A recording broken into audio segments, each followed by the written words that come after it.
Ibrahim Sangare.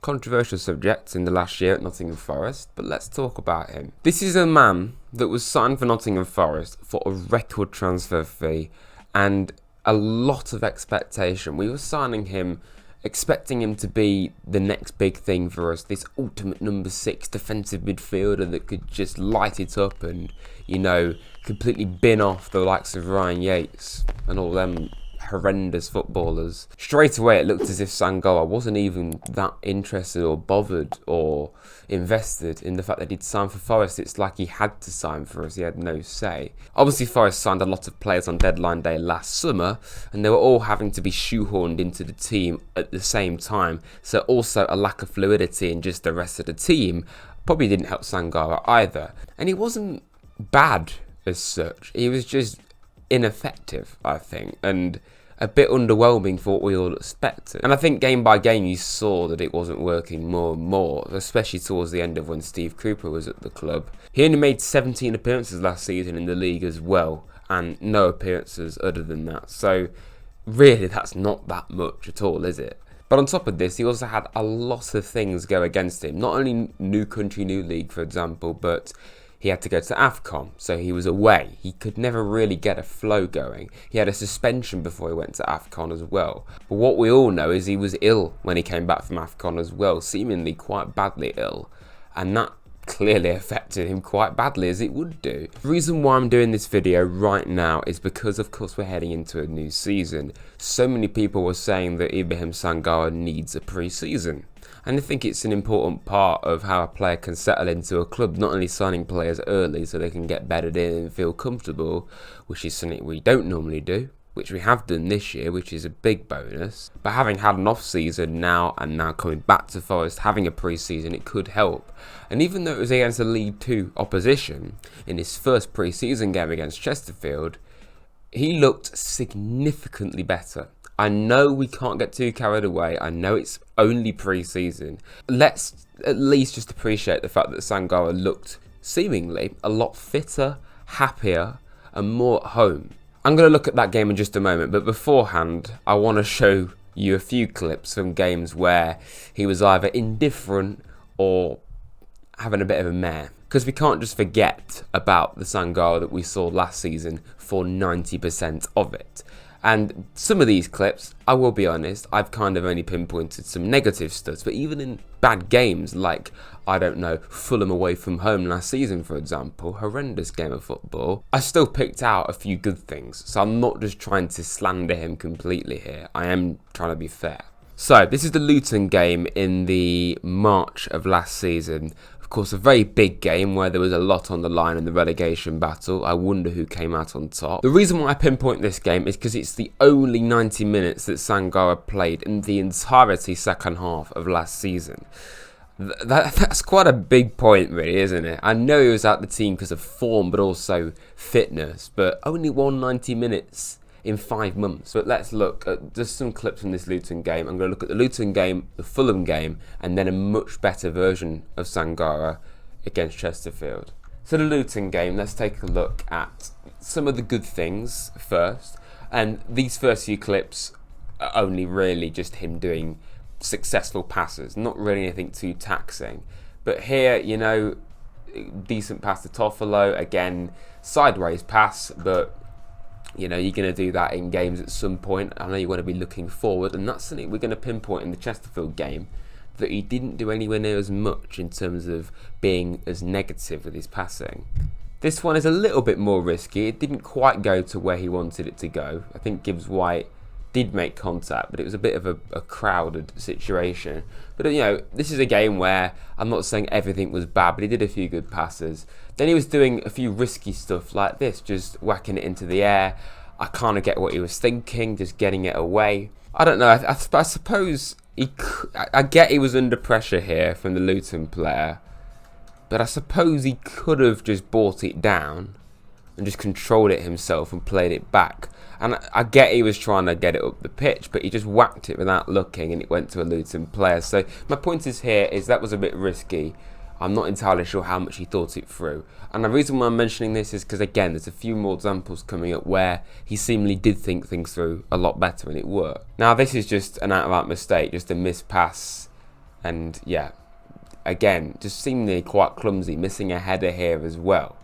Here, missing a tackle. Here, far too much, well, time and just way too easy for the Luton player to get by him. So there's some bad examples, but also some decent examples at the start. That's a game where I'm going to describe Sangare as indifferent. He just wasn't good, he wasn't horrendous. He was probably more bad than good.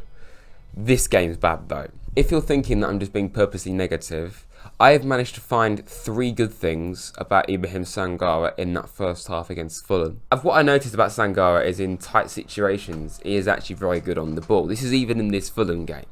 The Fulham game, he starts pretty well and then it goes off a complete cliff, like it does for the whole team. But again, a nice pass there, another one here, backwards, but okay, fair enough. Sideways. That's where it runs out of positives. A few good passes there, but then clumsy, lack of confidence, I think, definitely was playing a part, and just a bit of a joke, to be honest. Here, bundled off the ball again, far too easily, misses the header. Honestly, and then this is another example here. And again, I mentioned tight situations with Sangare. You're going to see in a minute him actually being good in tight situations. You've already seen a couple of situations where he's been good, you know, turning on the spot and finding a pass. But here, he tries to do that, but you can tell he had no idea what he was doing here. And was this a team thing as well as just him? Probably yes, but still. Again, I don't know what he's trying to do here. He was on the ball there. He turned into the Fulham players. At this stage, he should probably pass it to Mangala, but again, Mangala hasn't got much time on the ball either. Then he's completely lost. And if he beats these two in this situation, then yeah, fair play. And then he just gets completely intercepted. And as you can see, this leads to a goal. So there's some examples of why Sangare just wasn't at all what we expected. And not just, you know, not what we expected, but just not good either. I did pick out a few good passes, but plenty of times where he was bundled off the ball and just didn't look confident, or at times didn't look too interested. But this is why this Chesterfield game, and again, I'm totally aware it's only 45 minutes against the League 2 team, but this is why this Chesterfield game shocked me so much when I watched it back especially. So a lot of good passes from Sangare. Again, nothing too spectacular there. Here, see what I mean? Tight situation, a lot more comfortable. Against Fulham, for example, he lost it. Obviously a much higher opposition in Fulham, but still. Very, very neat and tidy on the ball. And he just, to me, that looked like he was confident. He knew he wasn't going to lose the ball. He knew what he was trying to do. And yeah, he looked a lot calmer on the ball. Here, again, you know, more of a sideways pass, but okay, fine. Just, I want to show you these examples because I think it's important that you just see him actually doing what he's meant to do well. Again, actually taking men on here, as you can see. But the next couple are just him doing actual forward-thinking passes, which you didn't really see hardly at all last season. This next clip, I'm not sure why the quality goes down so much, but just bear with me. Here he wins the ball. Chris Wood gets it, plays it back to Sangare, then again to Danilo, and I'm pretty sure we have something of that, I think. Then here you've got a good interception of the ball, and again, forward thinking, nice ball up the line to Josh Bowler. Here again, more of a long ball up to, I think it's Moreira. It's Moreira. It's not Morena. I think it's Moreira because the commentator was saying Moreira. And the fact that this one didn't actually quite work initially. He passed it to Gibbs White, who didn't keep it. Was that Sangare's fault or not? Probably not. I don't know. But then he wins it back. And again, yeah, he looks a lot more comfortable, doesn't he? Again, another ball up to the left-hand side this time. Another long ball. Honestly, I can't believe how many moments they are like this. Again, good in tight situations here. Another forward-thinking pass, and this leads to a goal, in fact. And Sangare, let's just take a closer look at that. He didn't only create this goal, ultimately, by playing that ball to Ibrahim, but Sangare's already in the box, as you can see. Ball in, calls for it, And yeah, it's a pretty simple header, but he had to be there.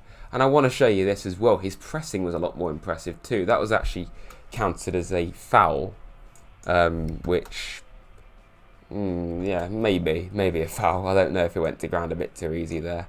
He was kind of all over the place, if I'm honest. Like here, coming back on the defence to win that ball, pressing here as well. Just a lot more eager and fitter. And I've got to show you this. This is acrobatic defending from somebody who's not a defender. I mean, he like puts his leg in the air, doesn't he? I want to show you a closer look at that. He puts his leg in the air while he's like, I don't know if he deliberately went to ground and just put a leg in the air and blocked it, but I just think that was very impressive. There's going to be opportunities to see Sangare against obviously higher opposition in pre-season, but I do really hope that this is a sign that we can see Sangare play at a much higher level and be that number 6 that we wanted. And you know, because if we see the Sangare of last season, we probably need to sign a midfielder to upgrade him. But if we see the Sangare that we know we can get, then there's no reason why we don't have a good player there. I hope you enjoyed this video, everyone. Not done one of these tactical videos for a while, so I hope you've enjoyed it. Thank you for watching. Come on, you Reds.